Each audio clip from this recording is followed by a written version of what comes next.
Ladies and gentlemen, welcome back to Two Clicks from KO. As always, I am Aries Edge. We had some technical difficulties last time, but we are back and in full effect. And with me, as always, the shocker to my kingpin. It is the OG. It is Aaron Cantu. What's up, guys? How you doing? Throwing up a little West Coast love for my boy Nate Diaz. Yo, he looks all right. So we let's not go into too many details about it. No. We got a lot. He looked gassed in the second round, and I was like, "Whoa, this isn't the same Nate that I'm used to."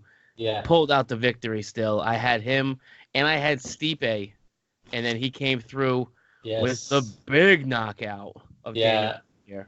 It's really hard for me to not root for California guys, and especially like collegiate wrestlers.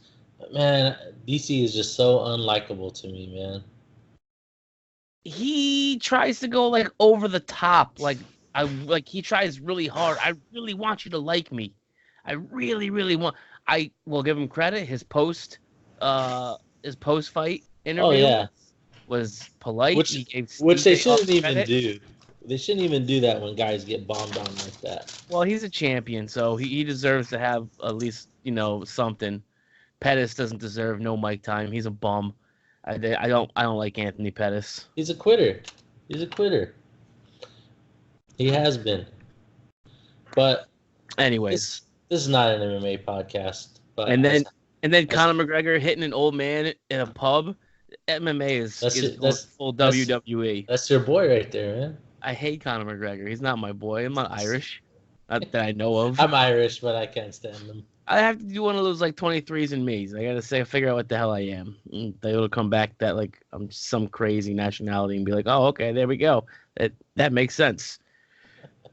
But we also have some breaking news today as well. The Sony and Disney love affair has come to an end. The MCU and Sony could not come to agreements today, and it looks like Sony has pulled out and wants to just do their own thing. Basically, they just want to ruin the Spider-Man franchise, and we get to see Uncle Ben die again somehow. So I haven't read any details on it, but so it's basically they had until a certain date to redefine their current structure, right? Yeah. And then they couldn't do it, but that's not to say they can't strike a new deal, right? What it was I think Disney asked for a 50-50 split after they made Sony's. So the last Spider-Man they made Sony a bunch of money. The last Spider-Man movie was the highest grossing Sony movie of all time. They made Spider-Man, their franchise, into a $1 billion movie, basically a movie structure. Mm-hmm. So Disney asked for, I think, a 50-50 split and something else, nothing super over the top. And Sony basically just said, nah, we're good, and didn't even counter offer. They just said, nope, we're good. And so nah, homie, nah. And I don't think they really fully understand what they just did, because I have a feeling that MCU fans everywhere will now boycott Spider-Man. And if Holland was smart, I think he's got 2 more contractually obligated Spider-Man movies. He may just, if he has it in his contract, would just pull out and be like, nope, you guys just damaged the money that I'm going to make by not being aligned with the MCU and Kevin Feige and them. You literally have just damaged any money that I possibly could have made by making a poor, greedy decision. If I was Tom Holland, I'd hit the brake. That's hard to do for a young actor, man. That's hard to do.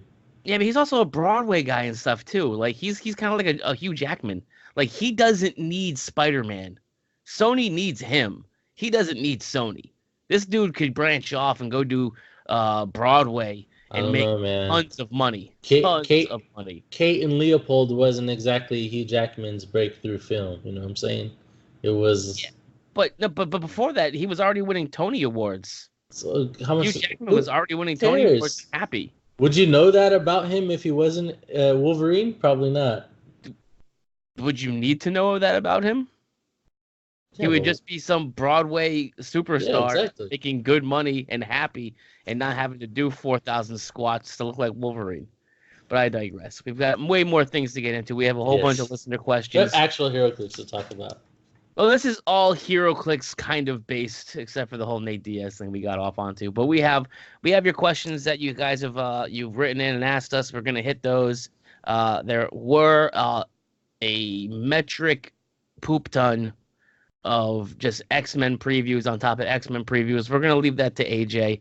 AJ is going to do his usual breakdown and write-up, so go ahead and check out the 2 clicks from KO WordPress there and be waiting for a very detailed and awesome write-up by AJ for I that. mean, obviously, we're going to talk about some of them.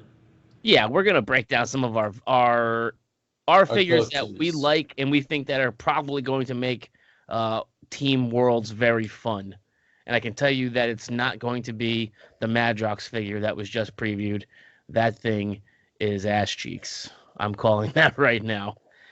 I didn't see it. I was at work. I literally just walked through the door and we're recording, so I haven't had a chance to look at today's. But you're talking about from comicbook.com, right? Yeah, I didn't. I think they threw up one of the Colossus. The Colossus is awesome. 75-point Colossus with the accolades keyword. He is going to be a beast. He has that trait where if you KO him, he becomes friendly to your opponent's force at its starting click. But he's a 75-point beat stick. He starts off with really good stats, 4 damage, and 11 attack with super strength.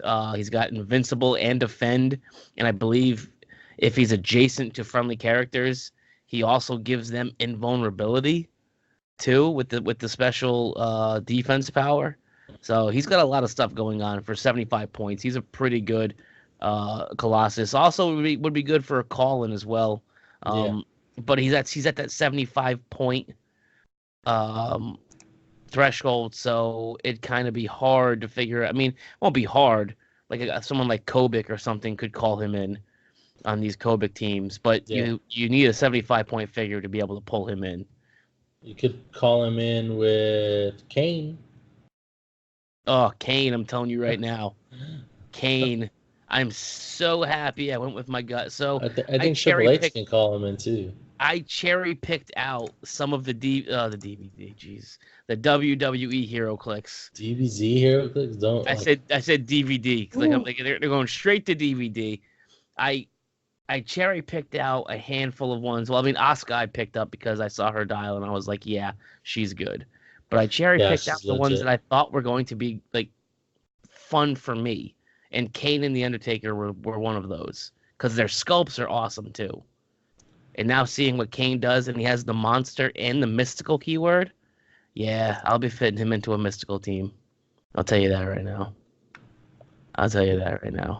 Just the 2-headed monster running Black Adam and Kane. Yeah, he's pretty cool. I like the big guy trait, right? Like you can't knock him back. He's giant reach too. You can't be given action tokens. So F you, Kobik. Yep, and your cube. Yeah, F you and your cube. Giant reach too. Like he's got some cool stuff. Yep. He's got Charge Quake, which is not insignificant. He has his signature move, Choke Slam, where he gets plus X to his damage value, where X is equal to the number, how much you exceed what you need for the attack roll by. Which is cool. Still capped, right? Rule of 3. Yeah, rule of 3, but still, he's already dealing 4 damage, so you can potentially pull out a 7 damage. Yeah, and then he's got the fiery posts.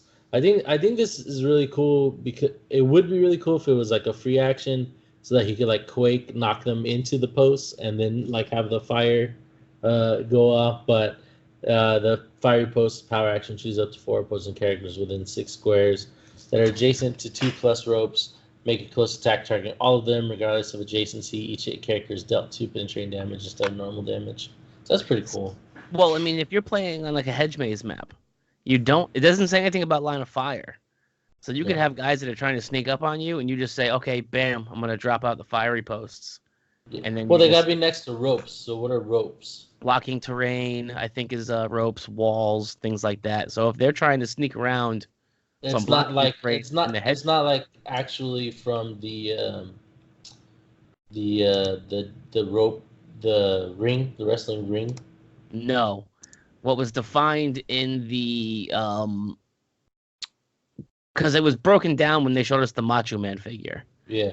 And when they showed us the Macho Man figure, ropes were defined as, I think, blocking terrain and walls and things of that nature. I got to pull it up now because that's going to drive me nuts. I think I have it saved someplace. But yeah, walls were defined as a very It's multiverse games. there's Triple H. It's While you going to look take that me up, to find it. he's got the authority keywords, corporate ministry, Cool sculpt. corporation, Generation X, evolution, WWE assassin. That's funny. That's a cool one. And Well, the he was a politician cerebral keyword. assassin. No, that's what I'm saying. That's funny. It makes sense. This is I watched during this era of WWE. Well, he's still on, I guess, right? So He is actually the COO. yeah, the corporate ministry type stuff I watched. So Yes. yeah, he's pretty cool. I don't think he's as good as Kane, but at 45 points, he's pretty good. He's got the slingshot, the back suplex, which is slam abilities. He's got the numbers game, empower friendly characters that are adjacent or share a keyword with him. Besides WWE, can use empower, so you can be giving a lot of extra damage output. He's got the pedigree, of course. Where after he gets up, let's see, close attack, modifying damage +1 after resolutions. A hit target modifies attack and defense -1, or give a hit target an action token. So that's pretty cool. Did you find it? I'm still digging, man. All right. I can't remember the exact. Yeah, I can't remember. I think, but it's like blocking terrain, walls. I don't know if it was hindering terrain. That's the one that I am like, I don't want to say hindering and then have it not be hindering. Well, regardless, it's not just the ring. That's really all that matters. No, the ring has, I believe, its own set of rules. It will be something along the same lines of what we have for the current ring, but obviously a whole new set of rules. Well, speaking of the rules, I know we have a lot of questions about the WWE stuff. Marcus Zilla says, like, what new WWE power and ability do you like the most so far? We've got Scott Crampton says, okay, now you can break down the WWE powers. David Colon says, what are your thoughts on the WWE Clicks pack? Jose De Leon says, adding onto it, do you think pick-a-power figures will now be broken with the addition of these powers? They're seemingly overpowering against normal pick-a-power pack clicks. So we got all of those questions regarding WWE. So I know you had done a breakdown of all the different powers. Yeah, I got those up. So, Right. Black Circle for the speed. We're going to do the speed first and break those down. So the Black Circle and the speed is called Nimble. It's improved movement, hindering terrain. Breakaway +2, free, move up to 1 square. So basically it's a supersized kind of sidestep. You get the improved movement, you get the +2 breakaway, but you don't get to move 1 square. So what we're seeing with the trend with a lot of these powers is that they are basically almost like the normal HeroClix powers. They just have kind of modified them a little bit to make them more WWE centric. So then we go down. The next one is the Brown Circle, which is called Lightning Speed. We saw that previewed, I believe, on AJ Styles. It's a power action. Improve movement characters, move up to 3 squares, then make a close attack. Then move up to 2 squares. So basically what you got is you have just a very simplistic type of hypersonic speed. Mm-hmm. You move 3, you make a close attack, you move 2. You have the improved movement characters, so you don't have to roll breakaway. You can just keep moving. So it takes all of that confusion out as well. Do I have to roll breakaway? Do I not have to roll breakaway? Well, you have improved You have improved movement characters, you just do it. Orange Circle, which is Flying Leap. Power, improved movement hindering terrain. Characters up to 3 squares. Excuse me, move up to 3 squares. Then make a close attack, modifying attack by +1. If this character started adjacent to 2+ ropes, also modify the damage by +1. So then, again, this goes into what ropes are. And I was trying to dig through and find it, and eventually I know that I will. But I'm pretty sure ropes are considered to be like walls or blocking terrain. Or I think elevated terrain. If you're on the lower elevation of elevated, like I said, I have to double check and look again. Mm-hmm. I don't off the top of my head. But again, it's another move and attack ability. And then your purple circle, which is called Slingshot, which you get knockback. But you may choose the direction that you knock back the character. And you can knock back characters that can use charge or combat reflexes. Free, make a close attack targeting an adjacent character that this character knocked back this turn. So basically, it's just your way of moving them around you. Mm-hmm. So you can knock them back, but you get to choose which direction you knock them back. So you can just kind of realign them, make a close attack. So again, it's nothing super groundbreaking. It does give some flexibility within normal games. Do any of these speed powers really break pick a power? I don't think so.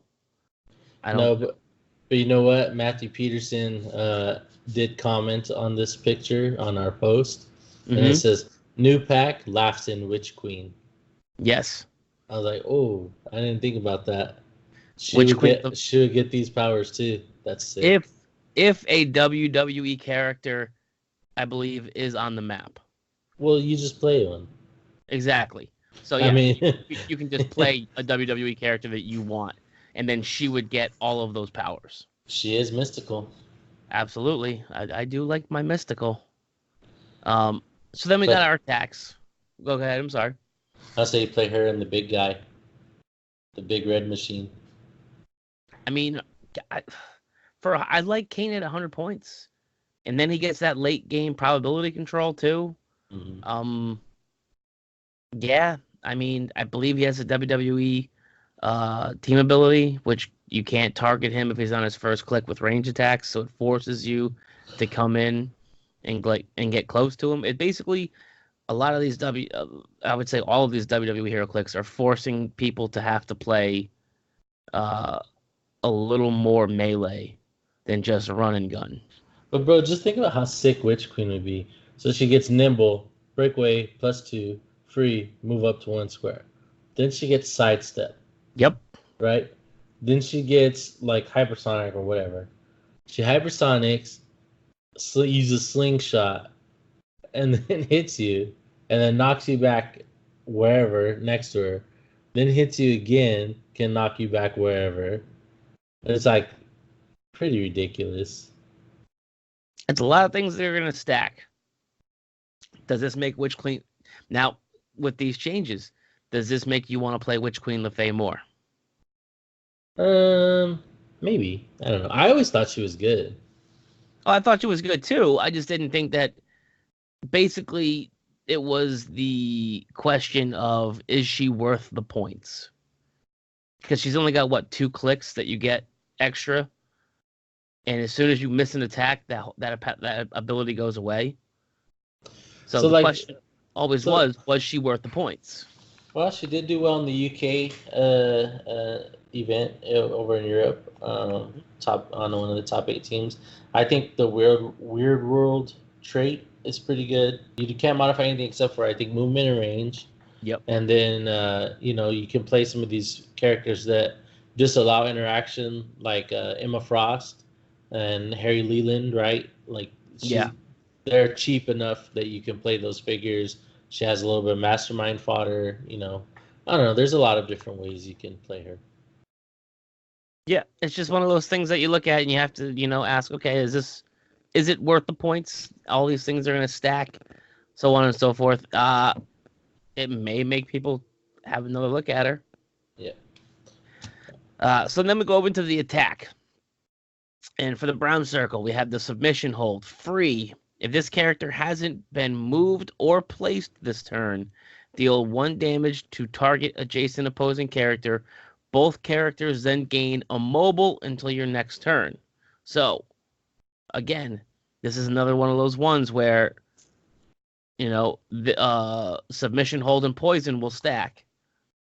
So if you're like doing pick a power or something, or if you happen to have both of these, you put a Remaker ring on someone and they have the submission hold, you can deal 2 different kinds of damage, and then you can also lock that person into the square next to you. So I like that. Yeah. Free damage is free damage. Is it Shredder level? I don't think so because it's not penetrating. It's what poison should be. Yeah, I mean, giving the immobile, yes. That is that's big. You lock a character. It's basically the best performer plasticity. If you're able to deal it, and you both gain it immobile. All right, here we are. We're not going anywhere. So then, and we got the old dark green circle, which I do believe. I think Kane has this. We were just previewing him. We just saw him reversal. He's got adjacent opposing characters have breakaway -2. Free. If this character has been given no actions or only a move action this turn, make a close attack targeting a character that missed this character or failed to break away from this character since your last turn. So, basically the way it breaks down to is that someone fails a breakaway attempt and they're still adjacent to you, you get to go ahead and give them a free attack. If someone shot at you and they missed, you can go ahead and basically move your entire speed, and then for free make the attack, because again it's against a character that failed to break away, or trying to make a close attack targeting a character that missed this character. Okay, so yeah, so if they shot at you and they missed, you can move your full speed movement and then free give them a close attack. So it's retaliation. It's basically it's a WWE form of retaliation. You -2 your breakaway. It's like a souped up plasticity kind of for guys who are in base to base with you, and you can basically retaliate afterwards. Yes. Which is pretty awesome. I enjoy that power. It makes sense. It's kind of a reversal in WWE speak. Yeah. We got the old purple circle, which is stun. When this character hits +1 characters or 1+ characters, so if it hits 1 or more characters, a hit character modifies attack and damage by -1 until your next turn. So. And that was stun because it cut out for just a second. Yeah, that was stun. Yeah. The purple circle. Yeah. And then lastly, we have the light blue circle, which is slam. Close. Make a close attack. After resolutions, choose one. Give a hit character an action token, or place a hit character in a square adjacent to this character. So again, it's more character manipulation. I'm going to hit you with this. After I deal some damage to you, after resolutions, I can give you an action token, kind of like how Incapacitate works, but you're dealing some damage. Or I can move you in a square adjacent to me. So I can flip you across to the other side of me to where maybe some of my guys are already positioned, and then I can have them deal some damage. So a lot of character manipulation, it seems like, with these abilities, which makes sense. It's based on the WWE. A lot of scoop slams and hip tosses. You bounce them off the ropes. I still don't know what the hell ropes are. I've been digging through so many different things just to see what the hell ropes are classified as, and I can't find it. Oh, Nope, found it right here. Nope, here we go. WWE abilities. Bounce. This character treats printed hindering terrain and printed blocking terrain as ropes. You can bounce enemies off of them and fully use flying leap if adjacent to 2+ of them. So, ropes are considered printed blocking and printed hindering terrain. If they have bounce. No, that's just a WWE ability. The first ability is balance, provides clarity on how ropes intended to work with flying. Okay. So for something like Flying Leap, uh, if this character started adjacent to 2+ ropes, so ropes would be printed hindering terrain or printed blocking terrain. And then pin. We have pin. Yep. You have pin, free, choose an adjacent opposing character that's on an orange click number, and that this character hit with a signature move this turn. You both roll a d6, and if your result is higher, deal that character 1 penetrating damage, and repeat this process. If your opponent rolls a 6, which is a kick out, that character heals 1 click. So it's basically just a roll off. We keep rolling 1 die, and if mine is higher than yours, I just continually deal you 1 penetrating damage. If you roll a 6, it's a complete kick out, and it just stops. So I'm gonna assume that none of the WWE characters have invincible on their last 3 clicks. And I'm gonna assume that all of their orange clicks are the last 3 clicks. I cannot confirm that 100% because I have no pictures up, and none of the dials that I'm looking at right now show me. Is it orange or blue clicks? Right here. So I'm looking at Macho Man Randy Savage, and it says clicks number 6 through 8 are orange click numbers for him. So they are his last 3 clicks. So like looking at Kane, he has on the printed card, 1 through 6 seem to be normal colored, and then 7, 8, 9 have like a blue. They have like a blue lettering, but I'm gonna guess that's a mistake, and they're like on the dial, they're actually orange. Maybe. So, but they are the last 3 clicks. So, but it's the last 3 clicks. Yeah, so that makes sense. It does. It does in the context of kind of what WWE of what it is. Yeah. Yes. Yeah.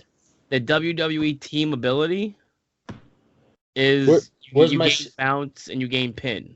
Where's my Where's my Shane McMahon ref that comes in and is like pin is like automatic, or what I mean? Geez. Fast count, yeah. Slow count.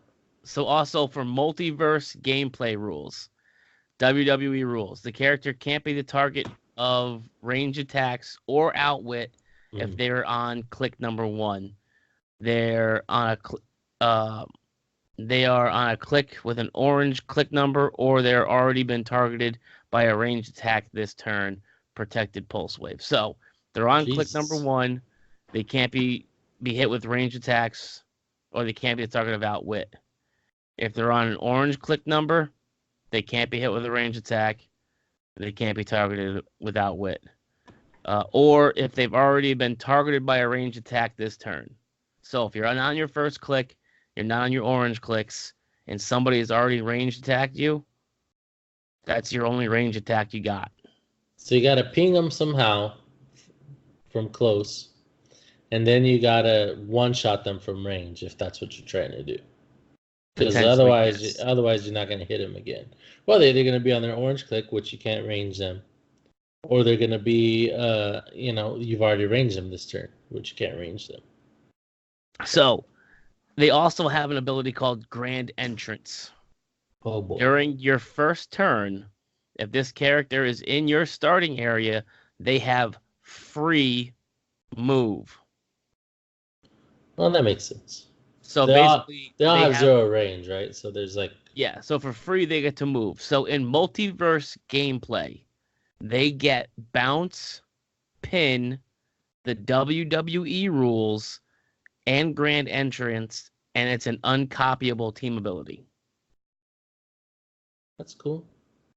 So, I mean, you find a cheap WWE character, you have them free move out, they can equip objects or bring them back to starting or whatever the case is. They move, then they nimble to drop. Yeah, pretty cool. Pretty neat. I mean, and there's no downside to it. If I'm throwing Kane right out there on a mystical team, I know you can't outwit me. I know you can't range me. Gotta come to me. If not, I'm gonna come to you. Yeah. And it's protected pulse wave. Yes, sir. So, to answer some of the questions we have, your thoughts overall, are these overpowered, et cetera, et cetera? I mean, if you're looking at some of the stats on these guys, no, I don't think they're super overpowered. We're seeing some of these guys. I could have sworn we saw some of these guys that had like 16 defenses and stuff. So, yeah, Stone Cold Steve Austin. I'm looking at his dial right now. He starts with 18 with invuln, 17, 17. Then he goes down to 16, 16.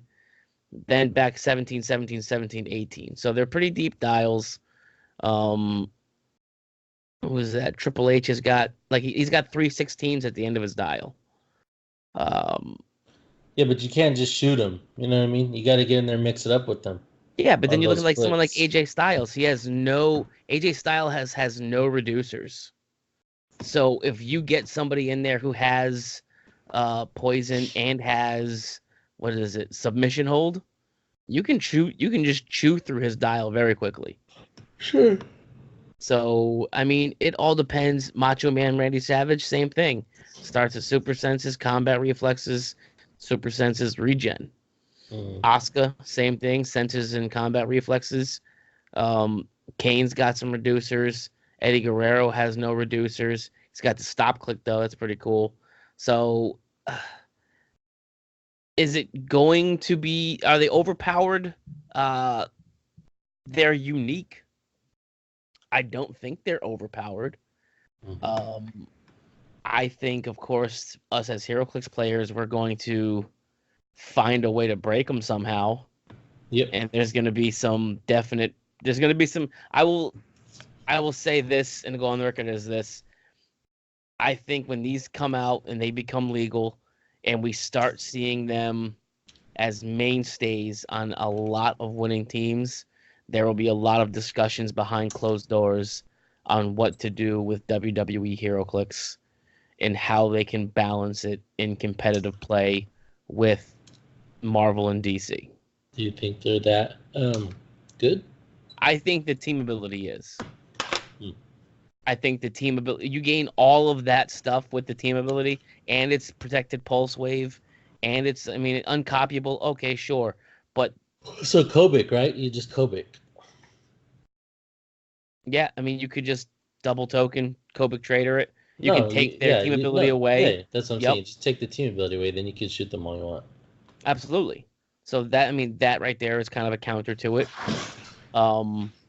And Kobik's already popular, so we're not looking at anything that's like, but you have to play this specific figure to counter build, that specific figure. It's not like a silver bullet type thing. It's a figure that's already being played. Yeah, it's something that's already very definitive in the competitive play world right now. But again, like I said, I think, and people always complain, and but we're just it's always a watch. You know why? I said it before. I'll say it again. There's a watch list because we're very good at the game. Yeah. Playtesters and whiz kids can only hypothesize so much before they have to get a set out. They can't literally crunch all the numbers and go through all the configurations of what we'll do with what. Do you really think that they thought that Trader and Kobik were going to be as dominant as they are? Probably not. They just thought it was a cool way to make Trader. And then they saw the combo and they're probably like, okay, so now we kind of have to maybe watch this and see if it really becomes an issue. And then we'll talk watch list or something like that. Right. Do I think it needs to be watch listed? No. We said the same thing with Vulture. Everyone wanted Vulture to be watch listed.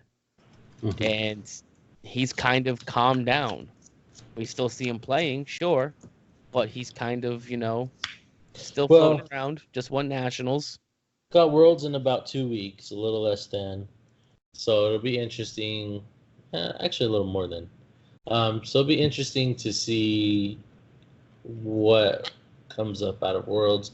Granted, X-Men won't be in play, and there's a lot of cool stuff in X-Men, Yep. especially the chases. So it'll be interesting.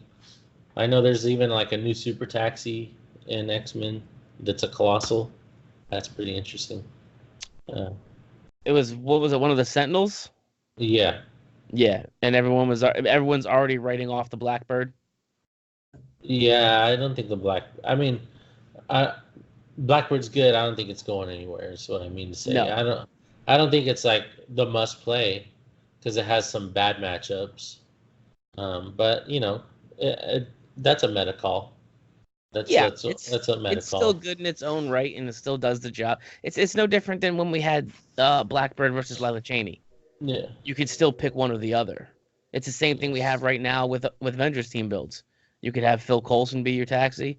You could have Voyager be your taxi. It's all about preference. So my overall thoughts and closing on WWE because I think that's all of our questions on the.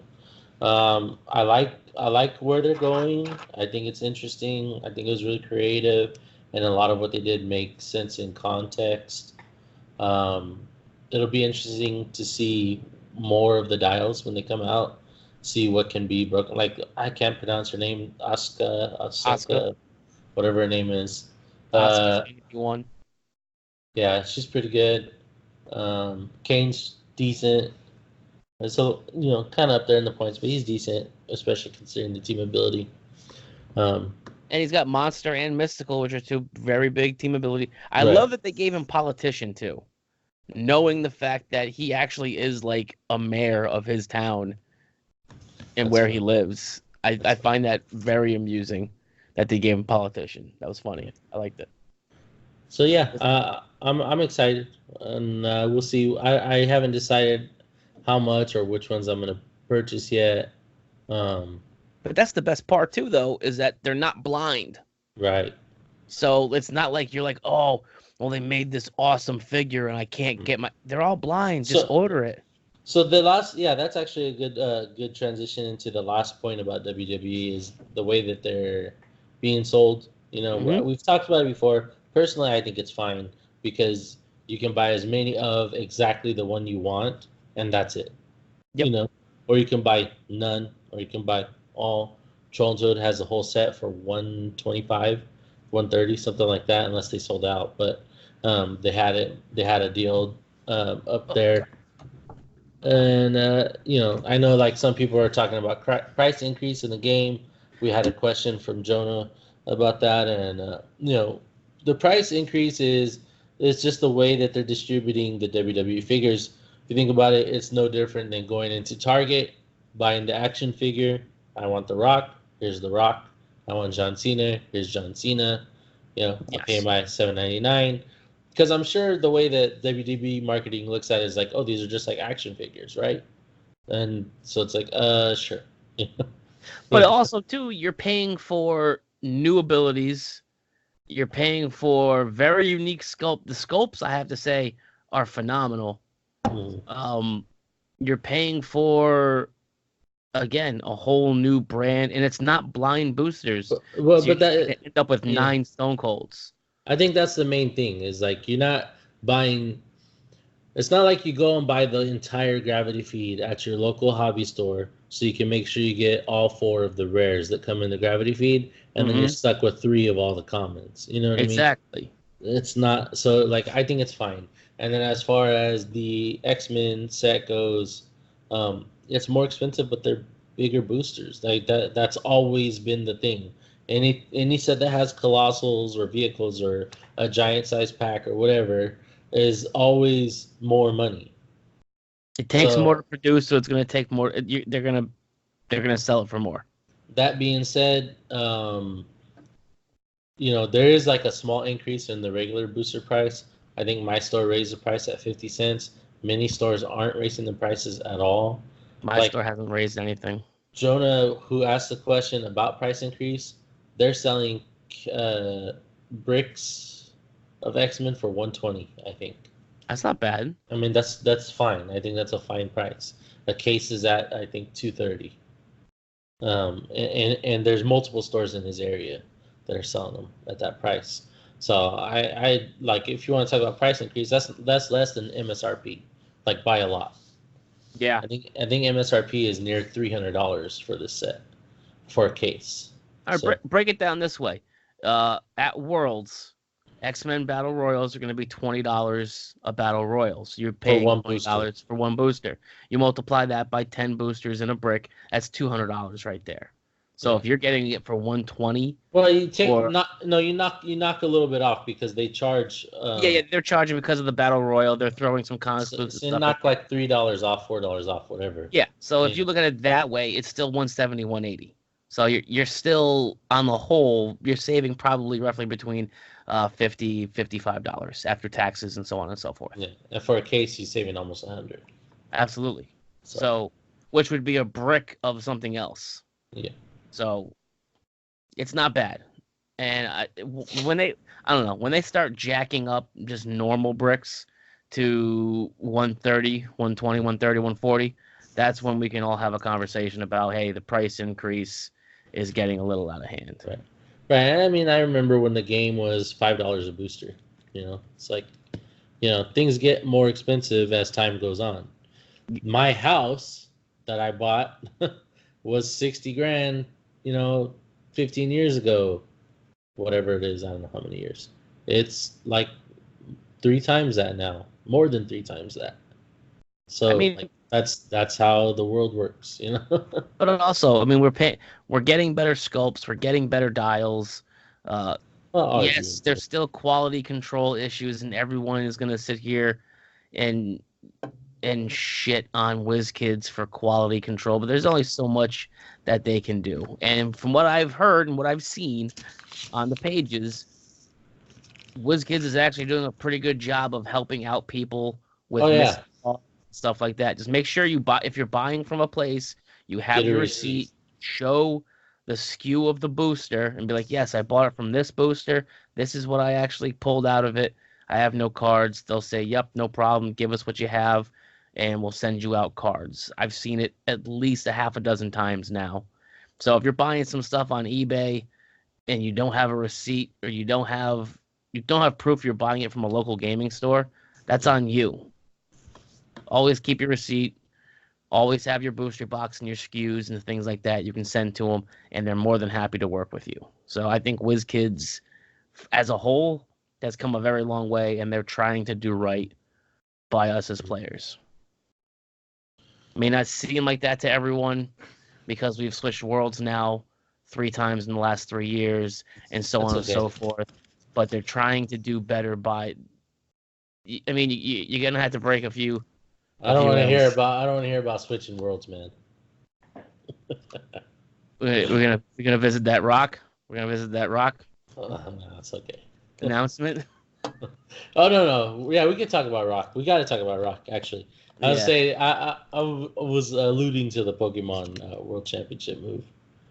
That was like, Well, isn't there one in Indianapolis or Ohio? yeah, there is. They used to do it at Origins, and then they didn't. So I was like, oh man, that would have been so sweet to go take them to Origins to go play. But they're doing like their own thing there, though, Yeah, correct? After Origins. It's the North American International Championship. There you go, But that's not Worlds though. bro. Worlds is in London. No, I Like, know, I know, I all know. right. So put it in perspective. Anybody who's complaining about Worlds getting changed from Philadelphia to Memphis or whatever, Pokemon players here in the United States, Worlds used to be here, I believe, in the United States, correct? This is the first time it's not been in the United States. They changed Worlds and put it in London, England. Could you imagine if WizKids was like, oh, hey, by the way, we're going to take Worlds and we're going to move it to London? I mean, it's cool. You all would be burning your figures in the streets. Yeah, I mean, it's cool for European players. Much more convenient for them.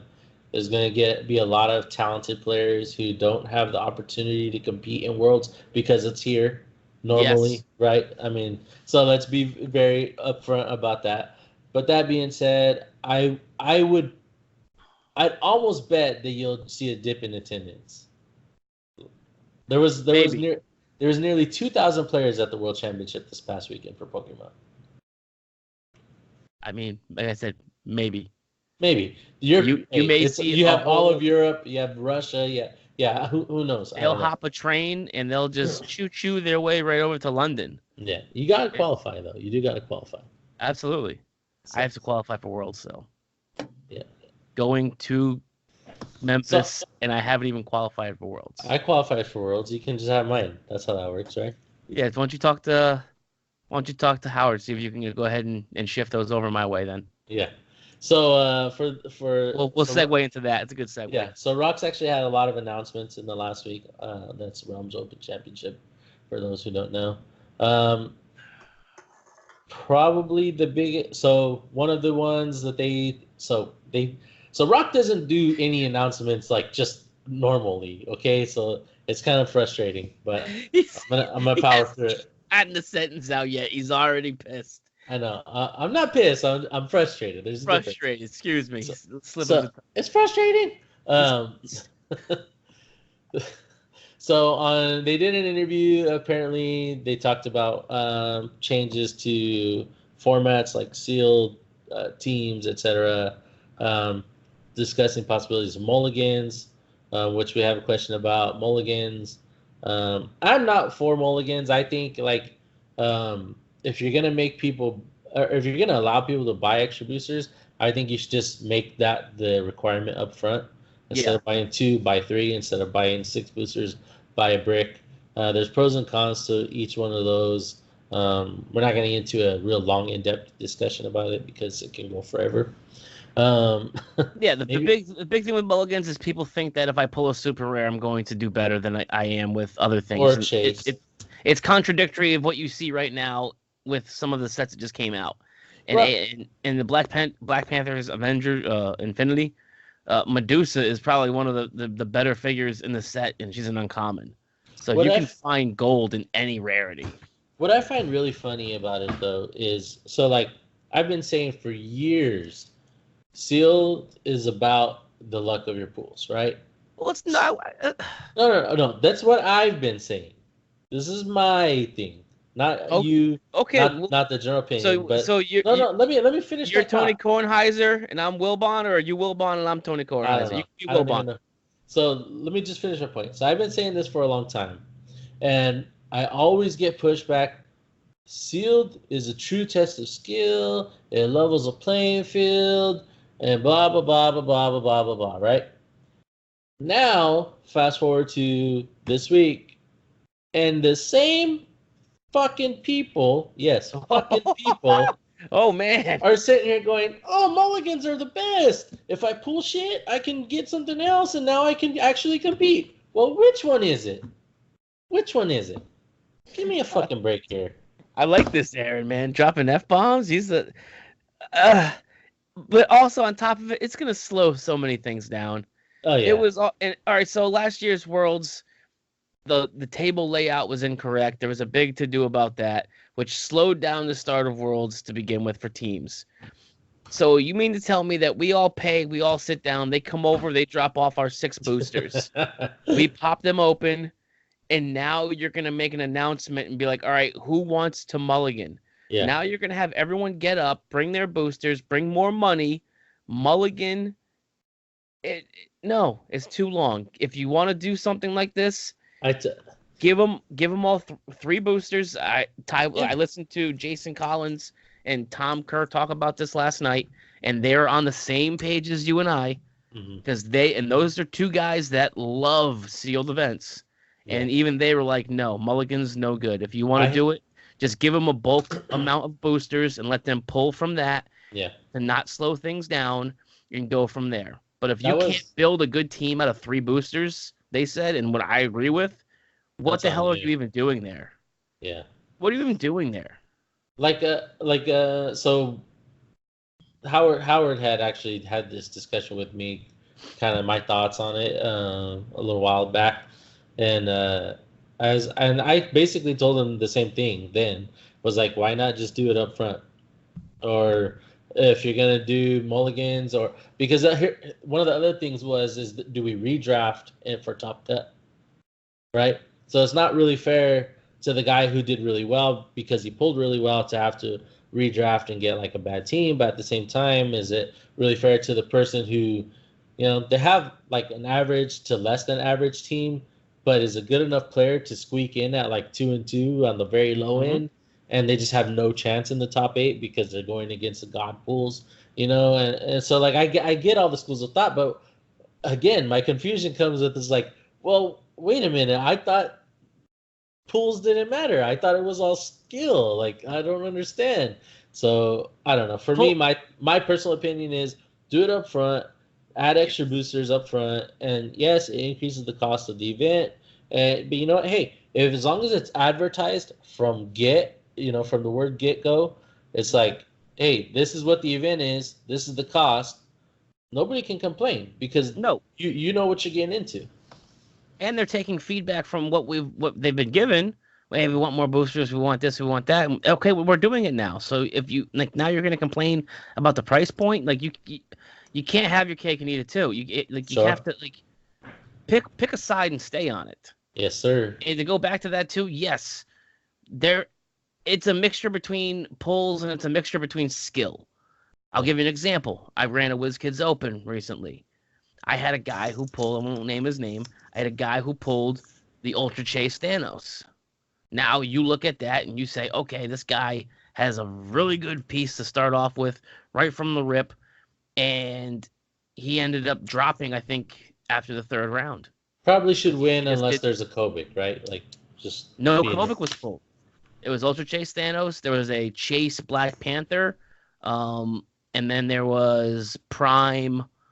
Black Panther. Right, I'm just saying that sealed event. Pulls wise, odds wise, you probably should win unless Kobik was pulled. But what happened was there were guys who had figures and they just were able to. No, we had a Chase Red Skull, a Chase Black Panther, the Ultra Chase Thanos, and we had a Prime Black Widow and Prime Black Panther pulled. Okay, so Prime Black Widow can do some stuff. She can, yeah, absolutely, and she ended up winning the event. Kenji Kaneshiro won the event with that. I believe a Gardner, the uncommon Black Panther. Like, there are just some people who can look at something and be like, okay, this is the synergy that I have with this team, and I'm going to play it. And then there are some people who think and have the mindset that if I pull the rarest stuff, the chases and things like that, I should just be able to mop the floor with people. But they don't have. It's also a lot of psychology involved with it too, and a lot of people having being able to play the game. So you need to know what your strengths and your weaknesses are of your team, regardless of rarity. And that's what people focus on too much, is the rarity of things and not the hand that you're dealt. Okay, we got to blow through the rest of these. Yeah, so, keep going. Another announcement they made was evidently they're looking into doing paper maps, which we've been harping for a very long time on this podcast. We're not entirely sure how they would do it or what they would do, but just know that is a discussion and the feedback has been received well. Howard, you've been talking about it for a while. You wanted a whole bunch of feedback. Obviously, you don't listen to the podcast then. Reach out to us. We've been talking about paper maps for a long time. If you want feedback, I'm not hard to find. Yes. I'll give you all the feedback in the world and help you champion that process from start to finish. The last thing that they announced was they are now cutting off points to judge points. Towards Worlds this year on September 1st. September 1st, clean start. So that kind of makes sense because Worlds is in September. So giving us time to go through December doesn't make sense. Unless they're going to But don't the points roll over? Wasn't that one of the things? You cap at 300? Judge points do not roll over. They're not resetting WKO points. But judge points they're resetting. So, man. When I saw this, I was really frustrated because if you've been listening to the show for a while, you know my New Year's resolution on our New Year's episode was to get 300 judge points this year. I'm currently at 220. So I'm well on my way to 300. There are players who are judges who are already at 300. And the majority of so from talking to Howard, what he says, reset about 20% of judges will now make Worlds. because they lowered what you need to 80 points. So that means 80% of the judges don't even have 80 points. Okay, so that makes sense. Well, you're crushing the other 20%. Yeah, I was really frustrated when I saw this, and it's not just because of Worlds, because I already wasn't planning on going, but some players knowing that they are entered would make the difference for them about whether they could go or not.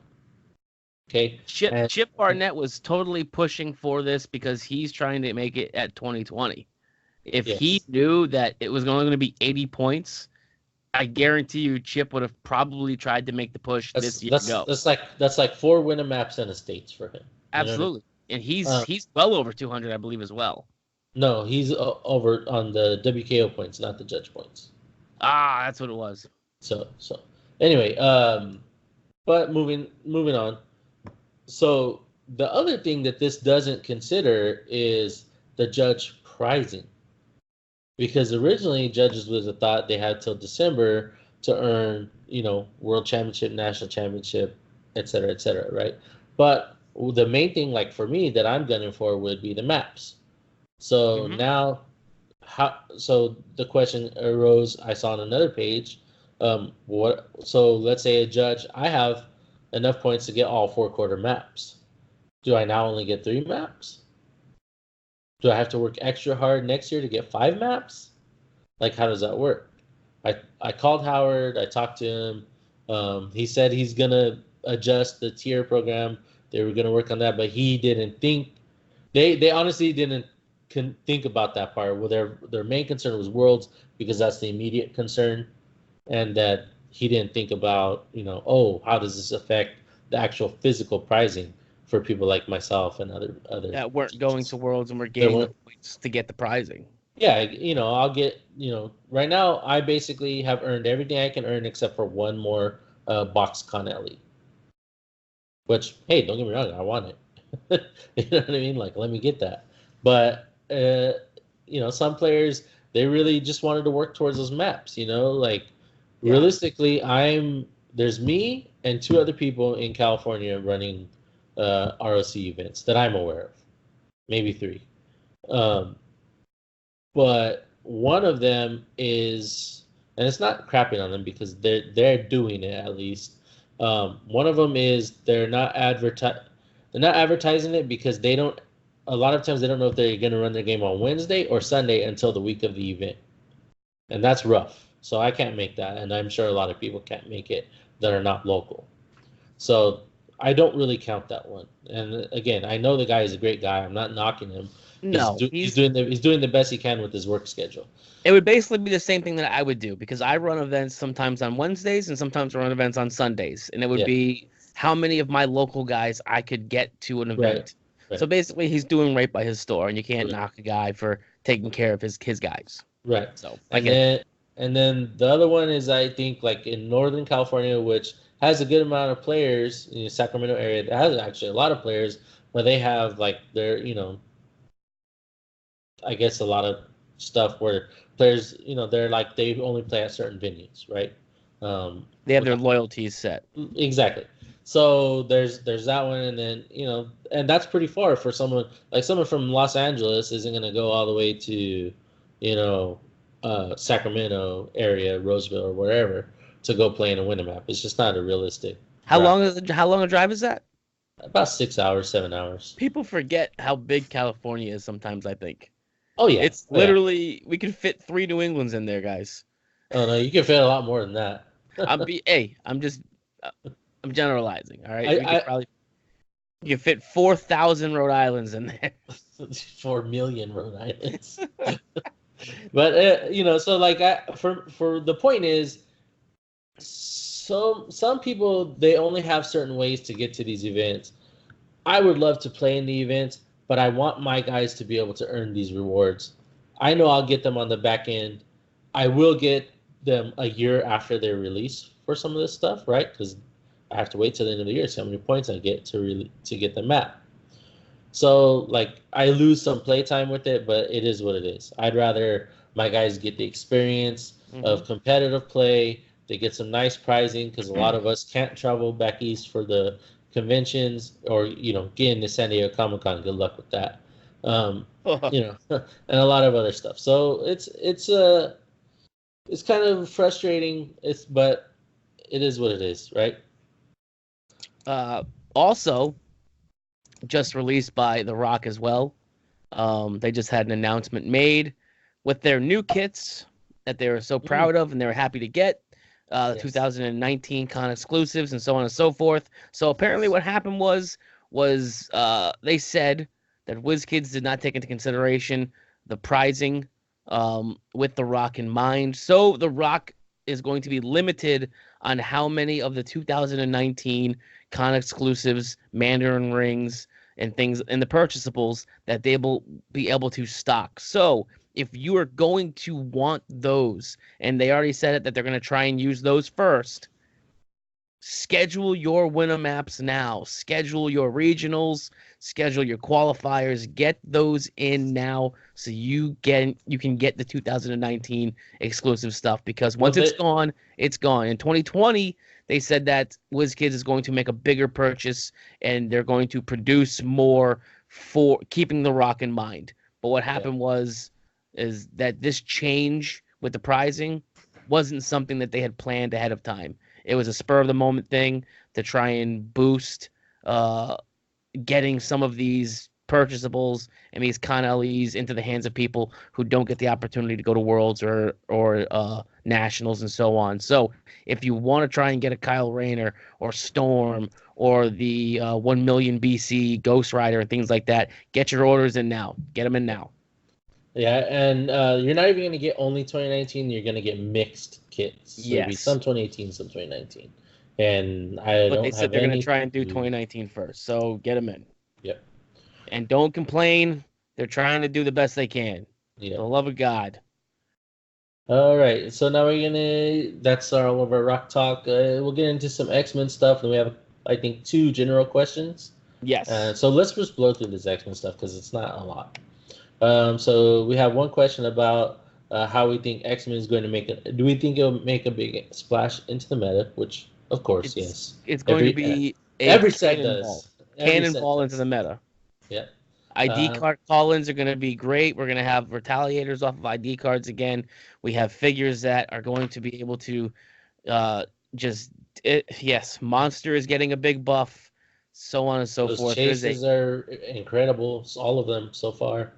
Every single chase plays well in its own right. It'll be cool to see how they can be integrated into some of the competitive play now. So you've got like Harry and Emma that work together in tandem. Harry says you can't place within 4 squares of me. If you move and then attack me, you get minus to your attack and damage. And then you've got Emma that says your friendly characters can't be targeted from outside 6 squares. Yep. So her and Harry play really well together. And she can just mind control everything. Yeah, it's ridiculous. And then I forget the other guy's name. Wingard, Jason Wingard. He's just absolutely ridiculous. He can daisy chain mind controls off of hit characters. So he can hit one character, and then he can draw a line of fire from that character to another character. It's basically he's the mind controlling Vulture. Hawkeye. Or Hawkeye. Yeah. Both. You can kind of just keep ping-ponging your entire team. And then you've got he can also make the bystanders, right? He can make bystanders off of the sideline. Yeah, so he's got a little bystander manipulation. He's got a little Hawkeye / Vulture in him where he can just mind control ping pong across the table. Or when he doesn't even have to move, which is the best part. Hawkeye would have to keep further and further committing down the map, while this guy can just stay planted and just annihilate your team within. So silly. And then, so this is how do you feel about other keywords coming out of the X-Men set, like Brotherhood of Mutants, Monster, you already mentioned Monster. Hellfire Club, we just mentioned, is going to be amazing. I think they're all good. I think they're all really good. Brotherhood of Mutants might actually be one of the weaker ones. But like I said, too, I think that their dials are pretty, and the sculpts are amazing. The sculpts are right out of the animated series. The dials aren't bad. That Blob looked good. The Sabretooth looked good. High attack values. They're just your stereotypical Brotherhood of Mutants. Like when you think of Brotherhood of Mutants, you think of 2 or 3 really high-ranking Brotherhood of Mutants, and then you think of a bunch of lackeys. That's basically what it boils down to. I actually really like Blob.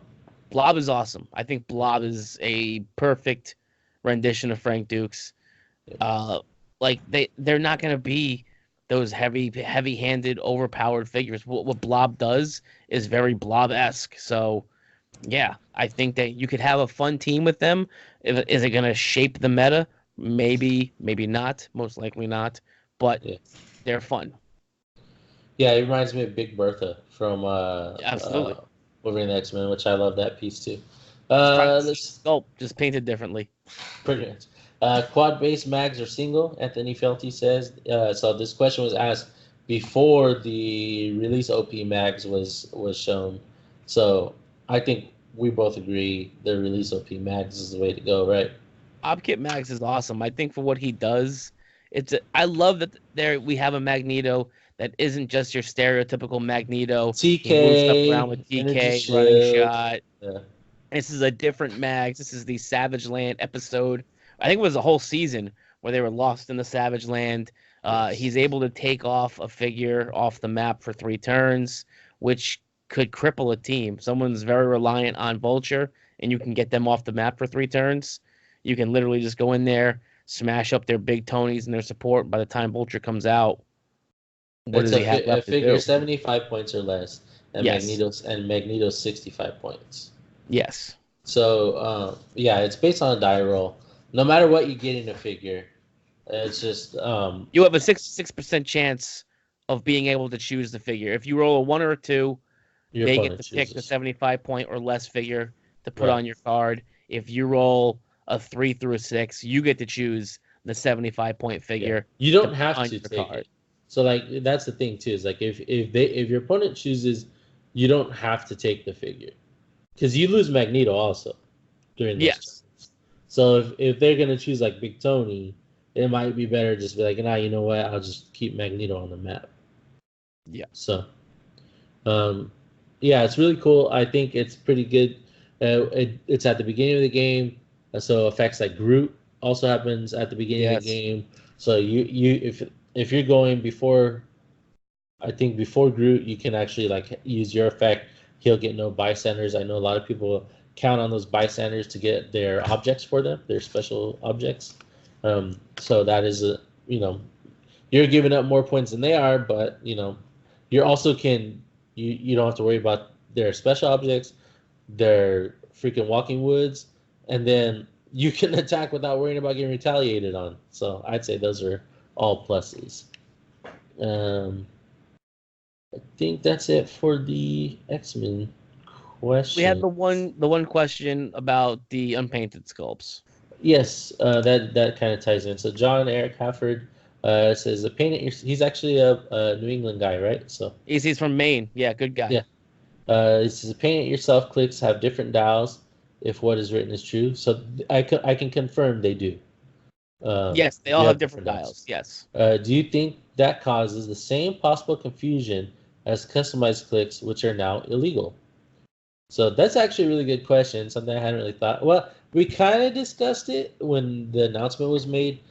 I think it'll be fine because you still have set numbers and all Yes. that. And just seeing that it's not the normal paint scheme, you should know, okay, that's not this figure, that's that figure. Yeah. Where we run into trouble, I think, is when you're just doing full on sculpt swaps. Like I know we had a local Winamap, and one of the guys played the Fast Forces Turtles, and from the pixelated ones, and he snapped those off and put the one of the other turtle sets on there, and so like something like that would get really kind of like confusing. Like if you saw that on the map and you know that figure, you go, okay, I know his effect. I'm gonna do this, and then they say, no, that's this character. You're like, oh, well. Okay. Well, it's not sculpt swapping. What it boils down to. Sculpt swapping is what they have basically abolished. So you're not doing exactly what. If I Right. like the new art, so we have the OpKit armor, Spider-Man, and Yeah. then we have the new rare Spider-Man. Both of them are in the armor, if I liked the op kit armor better than the one that we have in the Black Panther Illuminati set, and I snapped them both off and then glued him on, you would think, oh, okay, cool, it's the op kit Spider-Man. Yeah. When it's not actually the op kit Spider-Man. It's the rare one. They don't want you doing that. So, and they're switch clicks for a reason too. So if you just are lazy and you just don't feel like painting the unpainted ones, you can pop off the Regenesis one and just absolutely, and just pop it onto that one, and it won't be I can't actually, let me rephrase that. I'm hoping it won't be a flip card as well, where it's the Utopia card and then it's the other card. I'm hoping it's just a normal card. I don't even think I think I'm more lazy than that, and I probably just like leave it unpainted. Leave it unpainted and play it. Yeah. I don't know. Also, just real quick too, John is looking for a third person for Team World. Yes. So if you are interested in teaming up with him, he's a main guy. I put my stamp of approval on him. Good guy, good player. If you need a team, reach out to him. Check the HeroClix International Exchange where I posted this up on for 2 clicks for KO. Message them and get in touch with him. He's looking for a third player. So for sure, good team. He's looking for a third player, or he's looking to get on a team. He has another player already guaranteed. Just ready to be go. clear, he needs a third player. So if you are single and you're looking for a team, hit him up. Single, he would love to have mingle. You. That's it. Single and ready to mingle in Graceland. Speaking of ready to mingle, we have a question from Scott Crampton. Of course, he says, "Which one of you would give me a more tender massage?" Follow-up: will you ever screen your questions? No, we're not going to screen our questions because we're not going to be a podcast that doesn't answer the hard ones. We're just going to cherry pick all the easy ones. So no screening questions. And secondly, I think both of us would probably give you a very aggressive massage, and you may not like it. So it will not be over quick. Yep, you will not enjoy this. It will not be over quick. You are not my queen. Yes. The last question, and we're gonna sign off. Comes from Paul Growth. Check him out at Hyper2Sonic Customs. I don't remember exactly what it is. Just Hyper2Sonic. You'll find it. He did the Walking Woods for you. Check out one of our other YouTube. He had some amazing work done by him. Yes. I think it's like Hyper2Sonic Customs. Yep. He says, how do you balance wanting to win using known meta figures and teams versus using unique stuff and hoping things go your way? It depends on this. I get this question a lot. It depends on the atmosphere. If you're going into something and... All right, so I'll give you an example. If you're going into something and it's for the op kit stuff, and there's one figure you really, really want, you're not going to be like, hey, let me play the Great Lakes Avengers this week. You're going to go in with something pretty competitive because you know that op kit you want. Now, if you want to test some stuff out that might have some good synergy, it's just fun to play, and you're not super wanting the op kit figure or whatever the case may be, then that's the time to try those out. All right, let me try this team out. If it does good, awesome. That's a bonus. If it craps out, okay, it craps out. So for me, I get this feeling even a little bit when I go to like WKOs, right? Like, obviously I want to play Kobik. I love Kobik. When Kobik was previewed, I was like, oh, that figure's amazing, blah, blah, blah, blah. But I also don't want to be the 15th guy there playing Kobik. You know, like yes, I want to be the guy it gets a little stale. Yeah. So, like, and in the past, I've played, I played Quinjet, but like I played Bizarre Green Arrow, or just a lot of other different things. So, it's tough because what I say is you have to think about what your goal is for the event. Do you want to win the event, or do you want to go and play and have fun? Now, can you do both? Yes. Yes. Winning is usually fun. But yes. Can you have fun and sometimes win? Yes. But what I like to do personally is I like to take a figure or interaction that I like Kobik Trader, for example, and then build around it. Like where his weaknesses, what are his strengths, things like that. What are some stuff people won't expect, etc. It doesn't necessarily have to be Covenant Trader, but I'm just saying that's the way I build my teams. I think, what does this figure do? What is it good at? What do I want to do with it? And then how can I make that happen? And then I just build around it. Yeah, same thing. If I wanted to play Vulture, I would look at it and be like, okay, what's the normal Vulture build? Okay, 3 big Tonys, this and that. Well, you know what? I like to play Al Jordan. So let me put Al Jordan on the team with Vulture. He can +2 something on him after 2 times of doing it. And then maybe I'll play a Harley Quinn ID card. So I can call her in and I can get a double. And then I can pop this off. Is it a Vulture build? Yes. Is it the cookie cutter one that everyone does where they just put 3 big Tonys and then, this, that, the other thing? No. But it still could be something that could be fun. So it's about balance. And it's about if you really want to go in there and smash up because it's something that you want. Yep. That's it. All right. Well, I think we've covered everything. I think we've covered the X-Men stuff. Like, again, look for the previews.